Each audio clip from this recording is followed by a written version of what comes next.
There are 4 used SUVs sitting on dealer backlots right now, going for less than a decent used motorcycle, and almost nobody buys them. One of them was tested by the manufacturer at full throttle for the equivalent of 300,000 miles, and it just kept running. Another one has owners on forums passing 400,000 miles on the original engine. And the cheapest one on this list comes with a real low-range transfer case, the same kind of off-road hardware you'd pay $40,000 to get in a new Wrangler today. I've been turning wrenches for over 20 years, and these are the SUVs I quietly point my buddies toward when they tell me they've got $6,000 and need something that won't strand them. You'll never see these on a best used SUV list because nobody clicks on the brands they come from. That's exactly why they're cheap. And that's exactly why you should be paying attention. Stick around for number 1. It's a real 4-wheel drive truck hiding inside a body that looks like a grocery getter. Most mechanics have forgotten it exists. Big mistake. We're counting down 4 dirt cheap, overlooked SUVs that will absolutely outlast their owners. I'm saving the most capable one for last. It's the one that's going to change how you shop for cheap 4-wheel drive forever. Let's get into it. Entry number 4, Chevy TrailBlazer/GMC Envoy. Number 4 is the SUV that GM accidentally over-engineered and then killed because they couldn't sell it for enough money. We're talking about the 2002 through 2009 Chevy TrailBlazer and its twin, the GMC Envoy. You can pick these up all day long between $3,000 and $7,000 depending on miles. And here's the part most people don't know. I had an 03 Envoy roll into my shop a few months back with 287,000 miles on the original engine. Original transmission. Original transfer case. The customer apologized to me for the mileage. I told him to stop apologizing, that motor's barely broken in. The engine I'm talking about is the 4.2-liter Atlas inline-six. GM called it the Vortec 4200. Aluminum block, dual overhead cams, 4 valves per cylinder, timing chain, not a belt. During development, GM ran these engines on the test bench at wide open throttle for the equivalent of more than 300,000 miles, and they didn't fail. They just kept running. Here's why the straight 6 matters. An inline engine has 1 cylinder head, 1 valve cover, and the crankshaft is in perfect primary balance, which means less vibration, less stress on the bearings, and a smoother ride for the internals over time. The Atlas has roller follower rocker arms instead of conventional lifters, which means less friction and less wear. And because it's not a V engine with 2 heads, there's half as many head gaskets to fail. The whole vehicle sits on what GM called a hydroformed frame. They were the first mid-size SUV to do it. That means the frame rails are made by pumping water into a steel tube at insane pressure until it takes the exact shape they want. Stronger and lighter than welded box section frames. Here's the honest part. The 4.2 has one well-known weakness, the exhaust manifold bolts. They go brittle and snap off in the cylinder head, usually around 100,000 to 150,000 miles. Repair runs about $400 to $800 if you catch it early, up to $1,500 if a stud breaks deep in the head and they have to extract it. The other thing that fails is the dashboard gauge cluster. Pixels die, gauges sweep randomly. About $150 to repair if you send it to a specialist. Now compare that to a new SUV. The lease alone on something comparable is more than the entire price of this truck. When you're shopping for one of these, check the exhaust manifolds first. Pop the hood, look down the side of the engine, you'll see the bolts. If any are missing or broken, that gives you negotiating leverage. Listen for a ticking sound from the manifold at idle. That's a leaking gasket where the broken bolt used to seal. Easy thing to spot. Bottom line on the TrailBlazer and Envoy, you're buying GM's last great inline-six in a hydroformed frame body-on-frame SUV with real 4-wheel drive available, and you can do it for under $5,000 all day long. Stop sleeping on it. Now, the TrailBlazer is American-made. The next one on this list is from a brand that everyone forgot about, but the engine inside it is shared with a Hyundai. And here's why that's actually a good thing. Entry number 3, Kia Sorento first generation, post-facelift. Number 3 is the SUV that gets dismissed before anyone even looks at it because of the badge on the front. The 2007 to 2009 Kia Sorento, the first generation after the mid-cycle facelift. And what most people don't know is that under the body, this thing is built like a 4Runner. I had a guy come in last year wanting me to talk him out of buying an 08 Sorento EX with the 3.8 V6 he found for $4,200. He thought I'd laugh at him. I told him to go buy it, change the fluids, and stop overthinking it. 2 months later he was towing a 4,000-pound utility trailer with it like it was nothing. That truck had a real low-range transfer case. 2-speed transfer case. In a Kia. In 2008, the first-generation Sorento sat on a true ladder frame, body-on-frame construction, like a pickup. Rear-wheel drive standard, with a real part-time 4WD system and low range as an option. Most SUVs today are crossovers, unibody station wagons with all-wheel drive that won't get you out of a wet dish. Here's where the bias hurts buyers. Everybody remembers the early first-gen Sorentos from 2003 to 2006. Those had the Mitsubishi 3.5-liter V6 with a known crankshaft pulley bolt failure. That was a real problem, settled with a class action lawsuit. So people just hear Kia Sorento, first generation, and walk away. But in 2007, Kia facelifted and dropped in their own engines, the 3.3-liter Lambda V6 making 235 horsepower, or the 3.8-liter Lambda making 263 horsepower. Both engines use timing chains, not belts. No timing belt service to worry about. The same Lambda V6 family Hyundai still uses in newer products. These aren't problem engines. Honest disclosures. The 2007 to 2009 Sorento isn't perfect. Headlight bulbs burn out early on these. Owners report replacing them every few months on some examples. Bulbs are $30 to $60 each at the parts store. The AC compressor clutch is also known to fail. That's an $800 to $1,200 repair if you go to a shop. And the styling is, let's be honest, forgettable. None of that touches the engine, transmission, or drivetrain. The 5,000-pound towing capacity is honest. The ladder frame is honest. The low-range transfer case is honest. When you're shopping one, stick to 2007, 2008, and 2009. Avoid the pre-facelift years.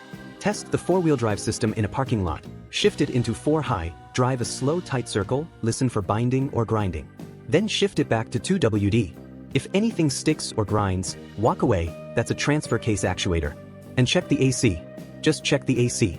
Bottom line on the post, 2007 first-gen Sorento, you're getting a real body-on-frame SUV with a low-range transfer case and a chain-driven V6 for the price of a used Civic. Nobody else in the segment offers that. The badge keeps it cheap. Your wallet thanks the badge. Speaking of badges scaring people off, the next one on this list has the right badge. People just hate how it looks. And that misunderstanding is the best thing that ever happened to anyone shopping. Real quick. If this kind of straight talk is saving you from a dealership making a fool of you, that subscribe button down there is how I know to keep doing it. That's it, back to the list. Entry number 2, Honda Element. Number 2 is the SUV that Honda built, then everybody made fun of, then everybody forgot, and the people who own them now will not shut up about them. We're talking about the 2003 to 2011 Honda Element. And here's why mechanics quietly love this thing.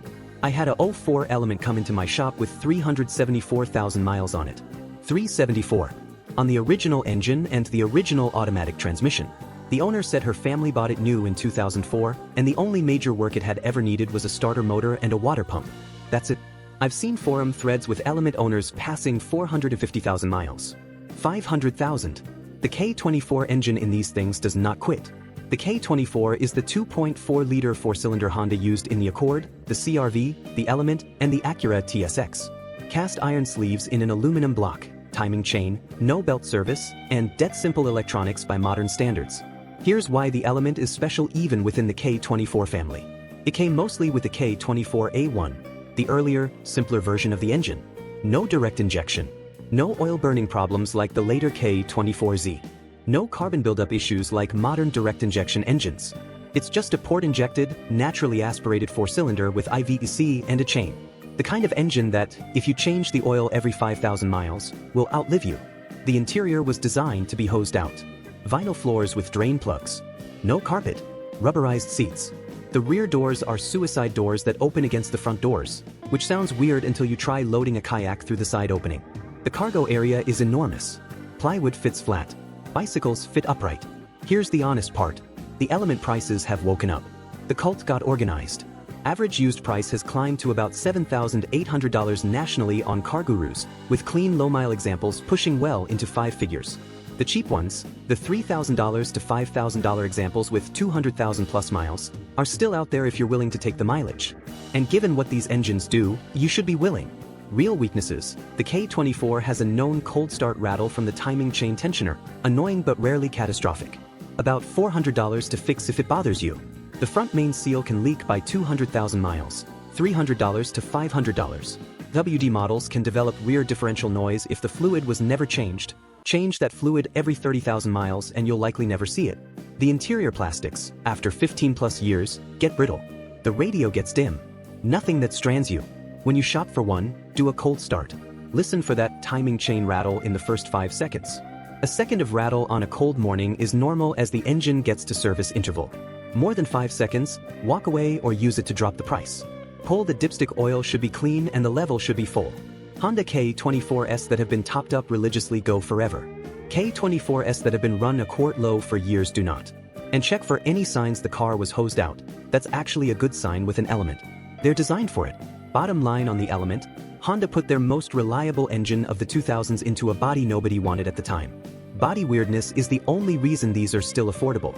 Buy one, change the oil, drive it for 200,000 more miles. That's the math. Alright. Number 1. This is the one that nobody on a used car lot is going to point you toward because it's from a brand that doesn't even sell cars in this country anymore. And it's the most off-road capable thing on this list, by a wide margin. Drop your guess in the comments before I reveal it. Entry number 1, Suzuki Grand Vitara. Number 1 is the SUV that almost no American knows exists, sold by a brand that stopped selling cars here in 2012, and it has more genuine off-road hardware than half the trucks at your local Jeep dealer. The 2009 to 2013 Suzuki Grand Vitara. And I am not exaggerating when I say this is the best-kept secret in cheap four-wheel drive on the market today. I had a buddy who bought a 2011 Grand Vitara 4-cylinder with 4WD for $5,400 about 2 years ago. 140,000 miles. He drove it to Colorado, took it on 3 rated trails meant for actual Jeeps, came home, drove it through 2 New England winters, and the only thing he's done to it is oil changes, brakes, and 1 set of tires. Last week he showed me the odometer, 197,000 miles. Still on the original everything. Here's what most people don't understand. The Grand Vitara is built on what Suzuki called an integrated ladder frame construction. It's not a pure body-on-frame like an old Tahoe, but it's not a unibody crossover either. They built a ladder frame into the monocoque structure. So you get the rigidity of a frame with the refinement of a unibody. And then they bolted on a longitudinal engine, a real 2-speed transfer case, and a low-range setting. Compare that to its competitors from the same era, the Toyota RAV4, the Honda CR-V, the Mazda CX-5. Those are all crossovers. Unibody station wagons with all-wheel drive systems that engage by computer. Nice for highway driving. Useless in deep mud, snow, or anything where you actually need torque to a specific wheel. The Grand Vitara has a real transfer case lever inside the cabin. 4-wheel drive high. Neutral. 4-wheel drive low. You can lock the center differential. The 2.4-liter 4-cylinder Suzuki's J20B engine uses a timing chain, not a belt. It's a development of the J20A that's been in Suzuki products since 1995, with 30 years of refinement behind it. Used prices on these range from about $4,500 for a high-mileage 2009 to 2010 with 2-wheel drive, up to maybe $11,000 for a clean later 2013 4WD. The average sweet spot is $6 to $8,000. Compare that to a same-year 4-wheel drive 4Runner with the same hardware concept. Those start at $15,000 and climb fast. Honest weaknesses. The J20 engines can develop a timing chain tensioner rattle on cold start if maintenance was skipped. Listen for it. Cam cover gasket leaks at higher miles, about $200 to fix. AC condenser fan failures, around $300 to $500. The 4WD shift-on-the-fly actuator can stick on neglected examples. Make sure 4 high and 4 low engage properly during your test drive. There was a NHTSA recall-related airbag sensor issue on certain 2006 to 2013 Grand Vitaras tied to seat upholstery shrinkage. Verify the seat sensor light isn't on. Other than that, the chassis is simple, the engine is simple, and parts are surprisingly available because the Grand Vitara is sold worldwide. They just don't sell new ones here anymore. When you find one, the test drive is everything. Find a gravel lot or a dirt road. Engage 4 high while moving slowly, should be smooth. Come to a stop, shift into 4 low, should engage with a clunk, and the gear reduction should be obvious when you let off the brake. If 4 low doesn't engage, the transfer case actuator is bad, and that's a $400 repair you should negotiate before you buy. Then drive it on the road in 2-wheel drive and listen for any drivetrain bind or whine. Clean shift behavior, clean transfer case, clean differential whine. You're looking at potentially the most capable cheap 4WD on this list. The who should/shouldn't buy. Who should buy the Grand Vitara? If you want real low-range 4-wheel drive on a budget, this is the cheapest way to get it. If you live somewhere with snow, mud, or unpaved roads, this thing will embarrass the crossovers. If you keep cars 200,000 plus miles and you hate dealerships, you've found your truck. Who should skip it? If you need a big interior or third-row seating, it's compact. The cargo area is small. If you commute long highway distances at 80 miles per hour, the 4-cylinder feels strained and fuel economy is mediocre, around 21 to 23 miles per gallon combined. If parts at the local AutoZone matter to you, you'll be ordering some things online. Bottom line on the Suzuki Grand Vitara. Suzuki left America, and the second-hand market punished a vehicle that didn't deserve to be punished. You're getting genuine off-road hardware, a chain-driven engine, and integrated ladder frame construction for the price of a used economy car. That's not a deal. That's a market failure you can profit from. So those are the four: the TrailBlazer and Envoy with the bulletproof straight six, the late first-gen Sorento with body-on-frame and a real low range, the Honda Element with the engine that doesn't quit, and the Suzuki Grand Vitara that has more 4WD hardware than half the new SUVs sold today. You now know what to actually look for in a cheap used SUV, while everyone else at the dealership this weekend is going to pay twice as much for a unibody crossover with half the capability. If you want to go deeper, the next video you should watch is my breakdown of the used SUVs that mechanics actually refuse to work on, the ones where the repair bills cost more than the vehicle. That one's right here on screen. Watch it before you sign anything. If you want more picks like these, cars where the data tells a completely different story than the reputation, hit subscribe and turn on notifications. More lists like this one are coming, and the next one goes even deeper. That's 20 years of turning wrenches talking. Take it or leave it. I'll see you in the next one.